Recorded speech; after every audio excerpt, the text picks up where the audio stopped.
Oh, you better watch out. You better not cry. You better not pout. I'm telling you why. Because somebody's coming to town, and you're going to find out who. Okay, I was wondering where that was going. Were you gonna do the whole song up until the title line, which has a No, pronoun change? Or no, okay, no, no, no, no. All right, no. hey, I'm not going to spoil the surprise. Hello, everybody. Happy holidays from the Cup, our last episode of 2024. woo, Woo! We made it, Ryan. we did. Yeah, been quite a Yes. year. Yes, it has. Yes, it has. And we've covered some really fun shows. And feels fitting. I think we started last year, you and I going to an Eldritch show. Like early on in the spring, I think you and I ended up seeing a show Yeah, there. that sounds about right. We've covered enough of their work over the years. Exactly. You and I have done a few visits over to Eldritch Theatre and Red Sand Castle. So it feels fitting that we would end our year kind of back where we usually normally start in a very roundabout way. So, but today we're talking about a show that's done in co-production with Eldritch. It is none other than It Sees You When You're Sleeping, written and performed by Phil Rickaby, directed by Joey O'Dale. And this is a kind of horror Christmas play. Very, very fun, spooky, atmospheric. And I was saying to my dad on the drive over that I'm surprised nobody's taken this whole concept of Elf on a Shelf and done like a proper horror movie with the concept, because it is ripe for the picking. But yes, joining me Well, on this wonderful conversation is the man who interviewed Mr. Phil Rickaby himself. yes, I It is did. none other than Mr. Ryan Borochovitz, co-artistic producer. Hello, Ryan. Hi, Mack. Happy to be here. Happy to be here with you too, sir. How goes today? What is your ensemble? What is in your cup? I actually have a good answer for ensemble for once Ooh, because I picked the most Christmassy looking sweater I I possess. approve. It's not specifically a Christmas sweater, but the color It's scheme kind of festive. it makes it feel. I refuse to call it ugly, but it is indeed a sweater. Call it ugly. I call it vintage. It's Yes, got a classic vintage like holiday sweater look. I know people have like the ugly sweater parties, and like I feel like Yes, I couldn't go to that because I think the sweater's too dapper. I agree. I I also would have not put this in as like an ugly Christmas sweater. That is no, for well, sure. thank you. I appreciate the flattery. I also have, you could barely see it. I'm going to try to make it so I have the most festive Ah, socks I own, which have little like Christmas gnomes on oh, it. I It's love kind of it. hard to see. Perfect. I Cousins actually, of Milo. yes, exactly. So I felt like it was very fitting. I also, well, this is just completely unrelated, but I do have my little garden gnomes on my shelf back here. So Love there are that. gnomes on a shelf, maybe not elves, Wonderful. so to speak. Yeah. So this is actually the first episode. It's our last episode of the year, but the first one that I'm Yes. recording from my new apartment. So Yes. get used to this background. You're going to see it a lot. Fun Yep. fact, this apartment used to belong to someone who's been interviewed on the Cup. Uh, Ah. there's nothing about the background that will help keen, eagle-eyed viewers figure out who, and I'm not going to disclose who, but that's just a fun little bit of trivia for me and me alone. I love it. And in my It's all cup, stayed in the Cup family. yes, and in my cup, I feel like I've been using this cup a lot lately, but I was looking through my chalice collection, and this one just felt like the most fitting. I've used it not only on a lot of recent episodes, but a lot of recent episodes of shows at Red Sandcastle, which is weird. It's Chip. Yeah. Yeah, back to the There he cupboard is. with you, Chip. Because I don't know, as I was looking through, I don't really have like any holiday or festive mugs, but Yeah. this is one that's an inanimate object that comes to life and maybe shouldn't, and maybe there's some malevolent magic behind this particular inanimate object coming to life. So it just felt the most apropos of the show that we're currently reviewing.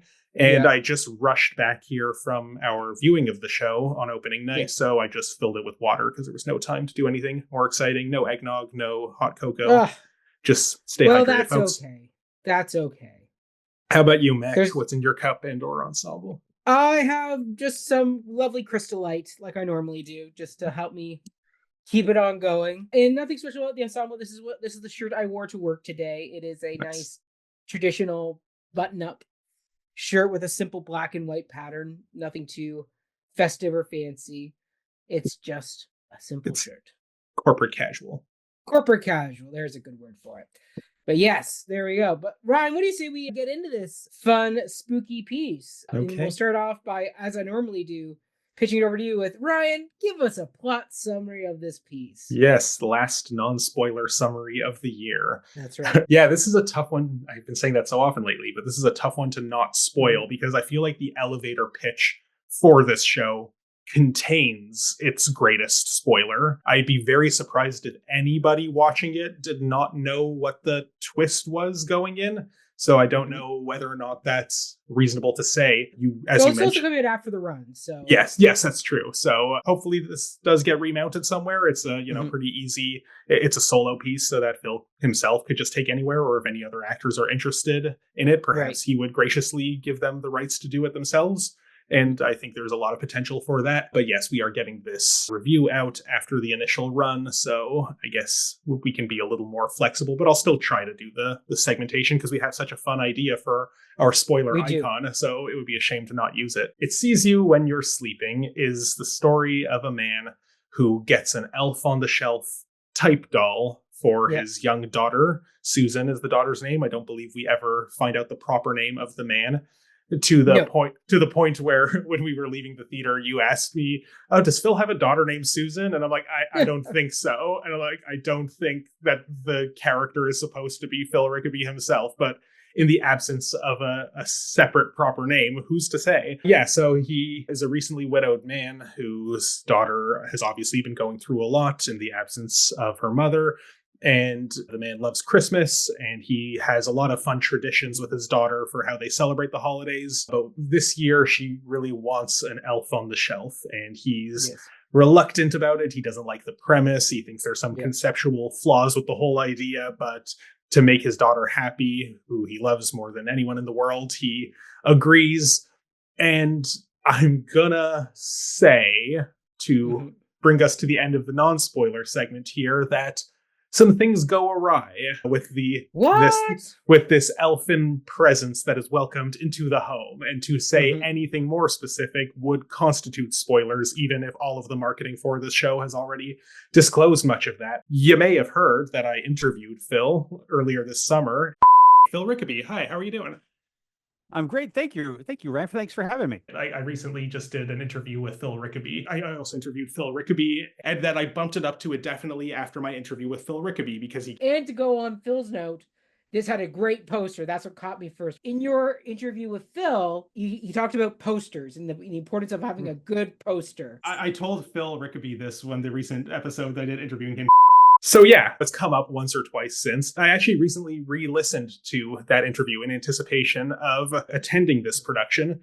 And there was a large segment in the middle of it where Phil and I actually talked about what indie theaters, and not even just indie, like all established theaters, should be doing to promote their work. He seemed to have some interesting ideas about how, like, maybe it's okay if things do get spoiled. He had a lot to say about poster design and how some shows' posters don't tell you anything about it. And if you look at that is true. If you look at the poster right behind you, I think he did a very good job of meeting his own advice. Look, it doesn't spoil everything, but there's enough hints in the poster itself you could pick out things. Yeah. It's and I think part of the crux of his argument around a lot of these things is that you want to let the audience know what's exciting about the show.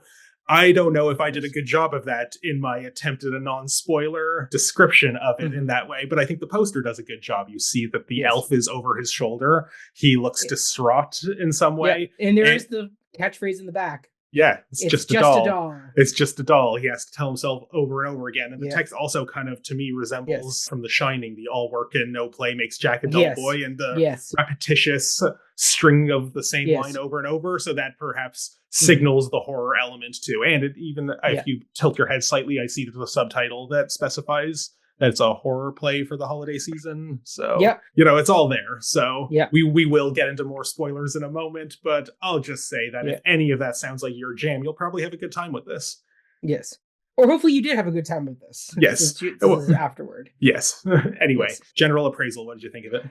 Oh, I thoroughly enjoyed it. I mean, I think there's a lot more subtlety to this piece than what people give it credit for. Like this can be a very fun, light, dark, comedy-hearted show about a man dealing with, an elf on a shelf named Milo. But because there's the situation with his wife who's passed away, I think there's some deeper messaging in here that one could read into, which we'll get more into spoiler. Yeah, I hope we do.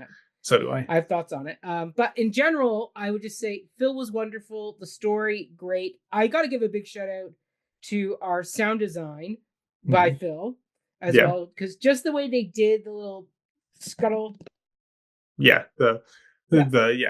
and like a lot of it, and things like that, atmospheric vibes of just this creepy elf supposedly doing its thing. is great. Like it just set the atmosphere. It had everybody on their seat. It was wonderful.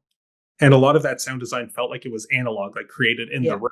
They had like the jingle bells and some of the more demonic voice sounds that were pre-recorded. But I think I feels like the stage manager like dropped a basketball at one point and that made like a thud sound, or I don't know if that's how it was actually produced. Or even like when he was crawling under the bleachers, there's at one point where it sounded like he was just hitting, like the stage manager was hitting like a broom handle somewhere close by under the bleachers to create that movement of sound there. Yeah. Like, it was just so well done. It was just, it's old school. It was a great use of the Red Sandcastle space.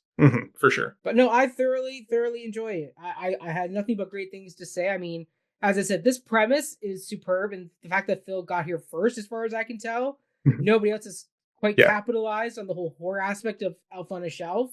Like, I've seen a lot of positive Elf on a Shelf things. Like, I know I have several friends who do Elf on a Shelf with their kids every year, and some of the creative situations they put their Elf on a Shelf in is funny. It is great. So just a commentary on modern day social media interpretations of this little rubber elf. Yeah, it harkens back to things like the classic Twilight Zone episode, Living Doll with my name is Taki Tina and I don't like you very much. And it also, the killer doll is like a staple in the horror genre. Chucky, Child's Play, Annabelle, I'm sure there's plenty others. Megan.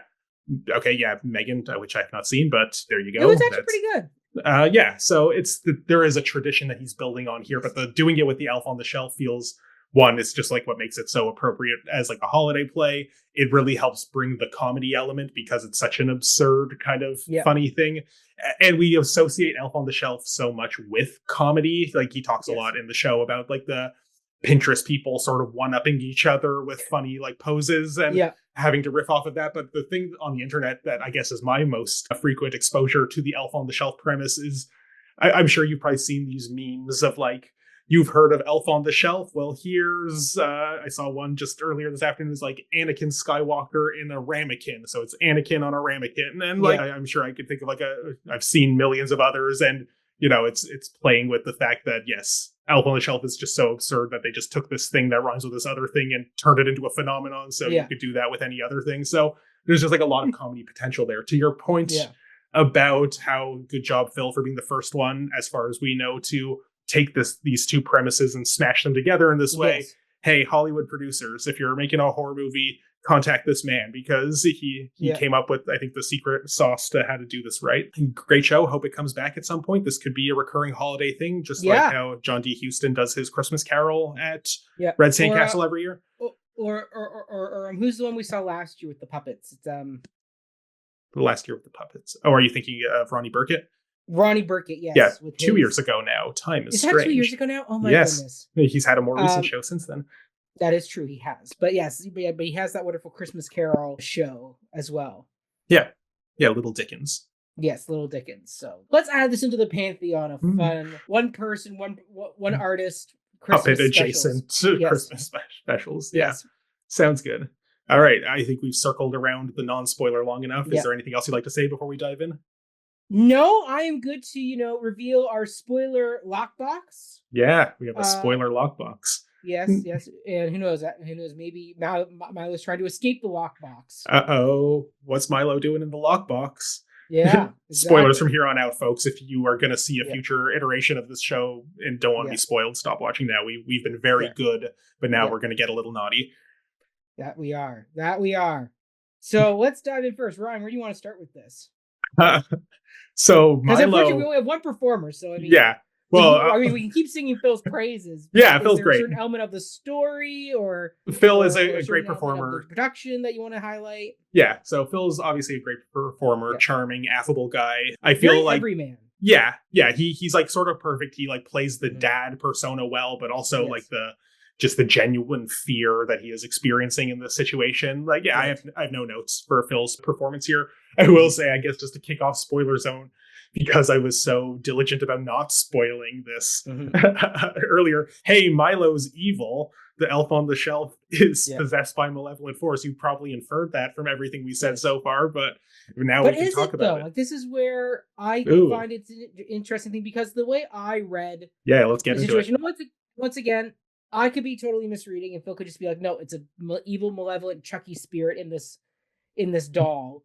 But from my because I brought this up before, and I'll briefly summarize. Basically, my dad's mother passed away just right after Christmas. So Christmas is always a very tough time of year.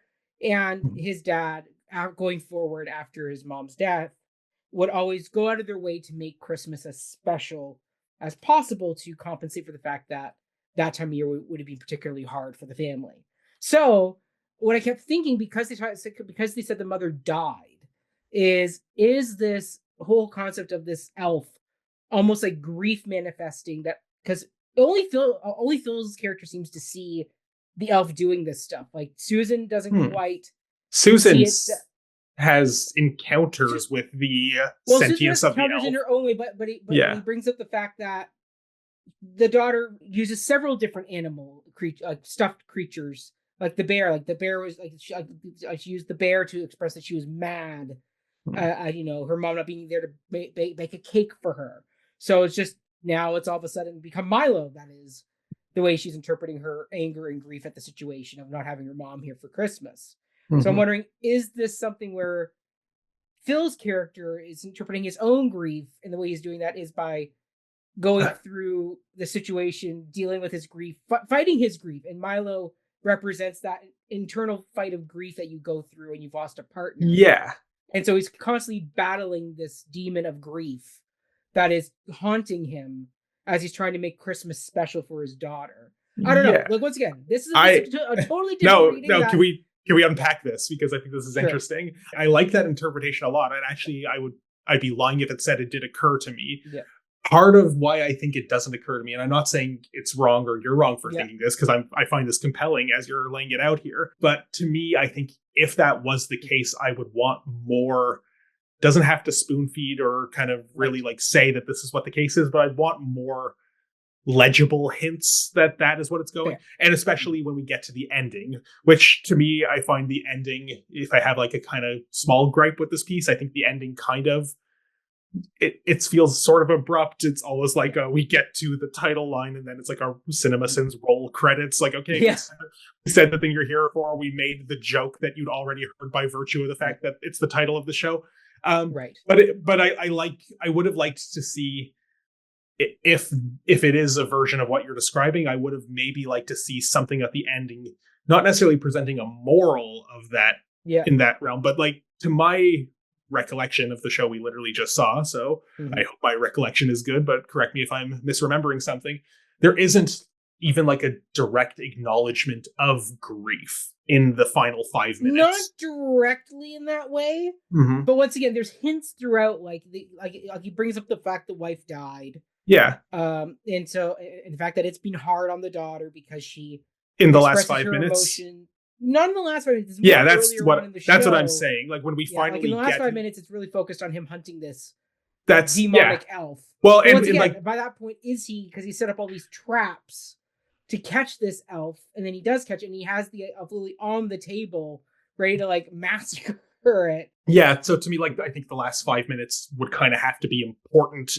Thematically for if it's trying to go in a direction that you're suggesting, because like we get the hints of that, but then if you set up a theme and then forget about it, so then you're not it's hard to say that it's really about that, or is that just something that's brought up? Where I thought you were going when you started laying out all of this grief talk, which I think is really interesting, is that it's the spirit of Michelle, the deceased mother, that possessed the elf.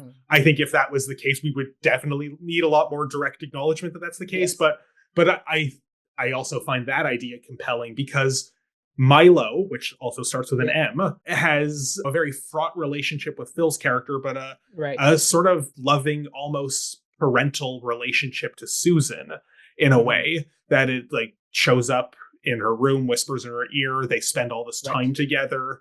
But then that time they spent together, Phil's character is left out of, and that's the resolution. He loses the story if he wanted to wrest control over what remains of his family from this elf, that he does not succeed in that goal, and Susan and the elf are doing God knows what. But I don't know how.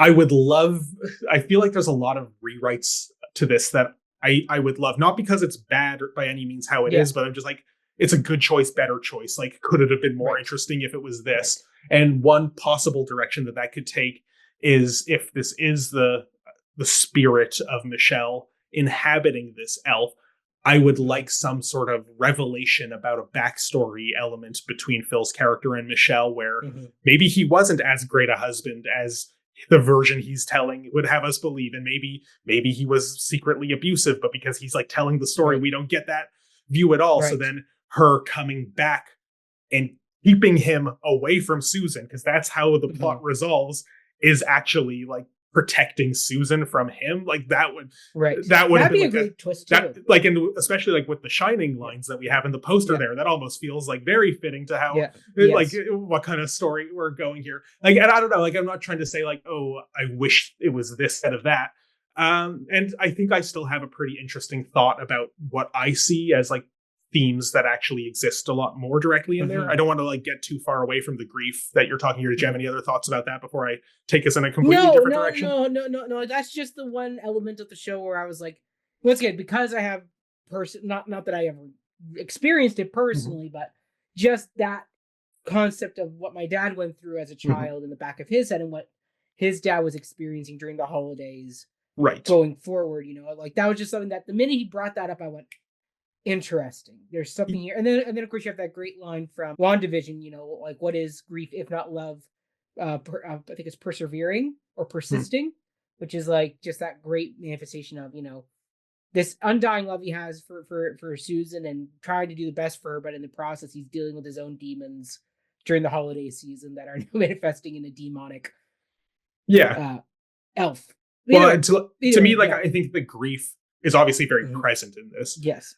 But as I read it in here, it's less what Milo is manifesting and more just kind of the beating heart of the story. It's why he cares so much about making sure Susan's happy, not just like as any father should with his child, but specifically she's been through so much. I've been through so much. I may be a little skittish. I'm not in my best. And now this is happening. Goodness golly. I would love it if there is more to it than that in the direction you're saying. But in the current iteration that we saw, I don't know if I see it.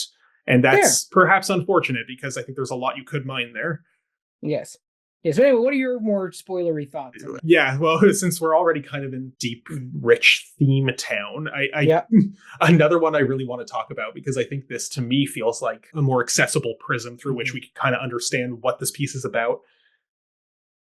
This, I'm trying to even think how to put this concisely, because it's sort of a cluster of a lot of different thoughts. But to me, if this play is about anything above all, it's about a man trying to control the narrative.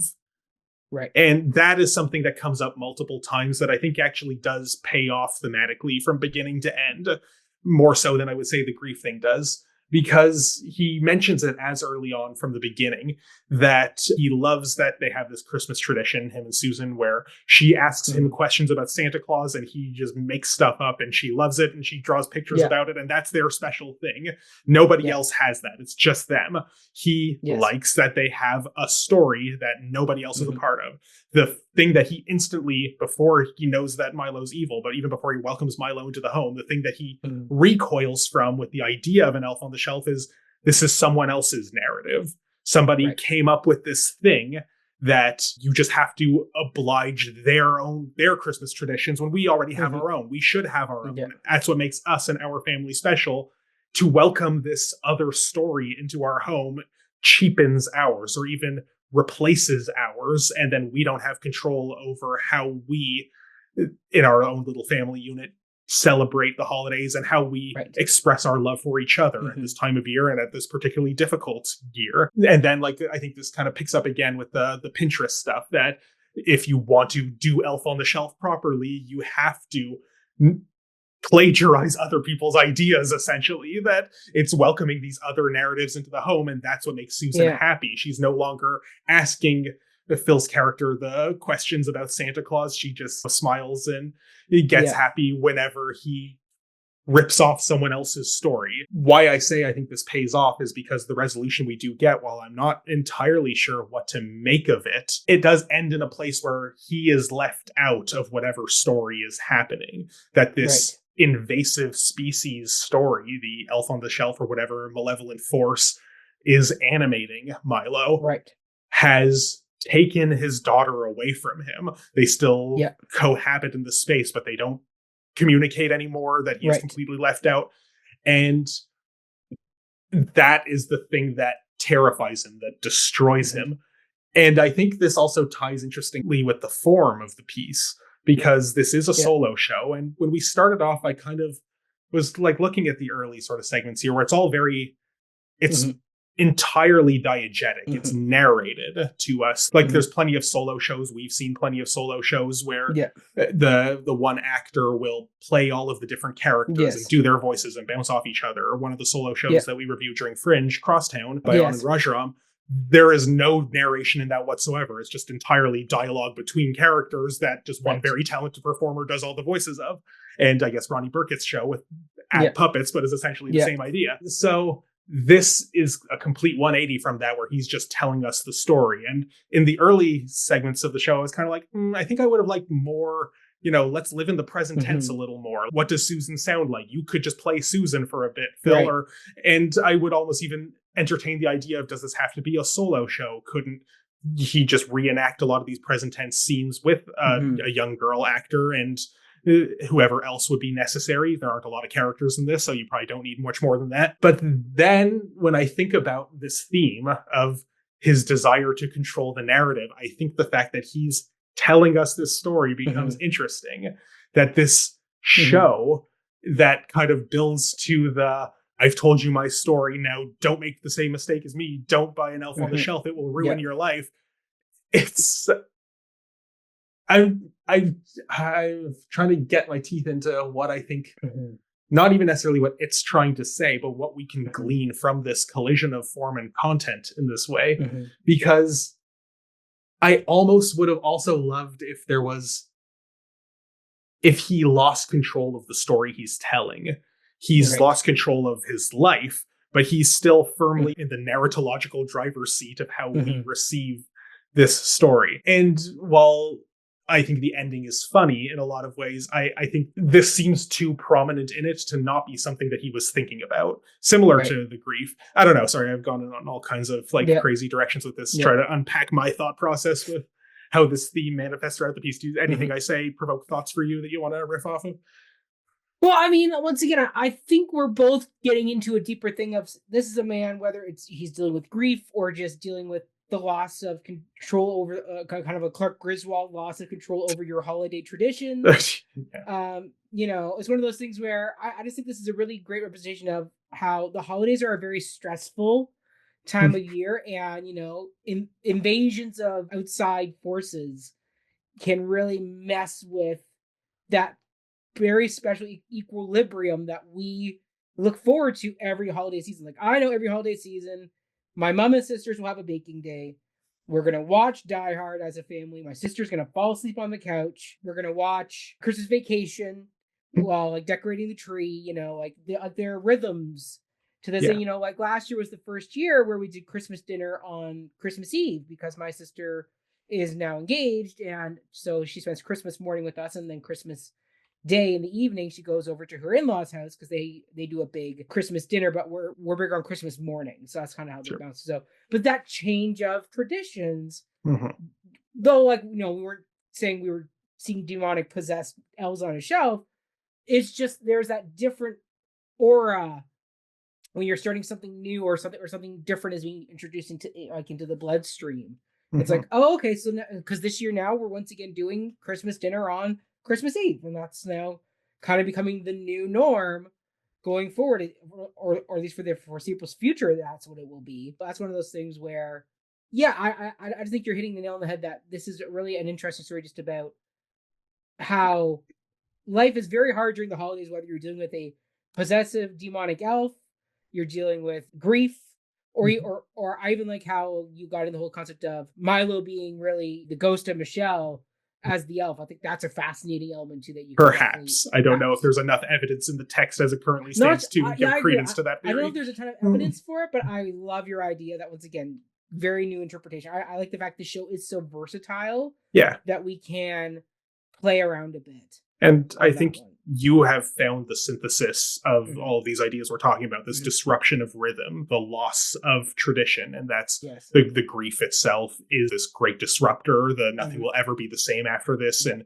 trying to act like it is, have the same rhythms of the holidays and the patterns of how things are supposed to go. It's irreparable. You can try as you might, you have to acknowledge that things have changed and things will continue to change. And then this whole idea of keeping the story, control of the story, that yes, it's, I like the way you put it. If this show is about anything that ties together all of the things it's kind of about, I think it might be that. But I thoroughly enjoyed this performance. Once again, the sound design and all that atmospheric energy is great. I want to also shout out the lighting design, who isn't credited in here, whoever did it. So I'll assume that is true. I do agree. The lighting design was quite fun. Yeah, like we had the very like prominent red and green as like our kind of default. But then when he goes to the toy store to buy the elf, like the wall of green, I thought was very, when he does like the little sprinkle gag, we get the multicolored different lights. Yes. And what I liked about it, the way that the lights were each positioned, it wasn't just that, now we're illuminating the stage different color, but we could always see the very circular actual lighting units on the stage, and those were part of the storytelling itself in a lot of ways. Yeah, and then as things got more horrific, we kind of got more in purpley, pink, and blue kind of like bisexual lighting, I guess, as it's often called. But it did have a bit of an eeriness to it. I wouldn't read too much into the kind of sexual undertones of that, but it was very well done. It's a shame that there isn't a lighting designer credited, so I assume it's either Phil or director Joey O'Dale who is responsible for it. But either way, great job. I thought it was really used quite effectively. I agree. Awesome. Do you have any other final thoughts before we wrap out for the holiday season? Like, I know you got some eggnog waiting for you. I don't, or else it would have been in chip. Yeah, I think we can kind of wrap it up there. I think that there's like we said, there's a lot of potential for this piece.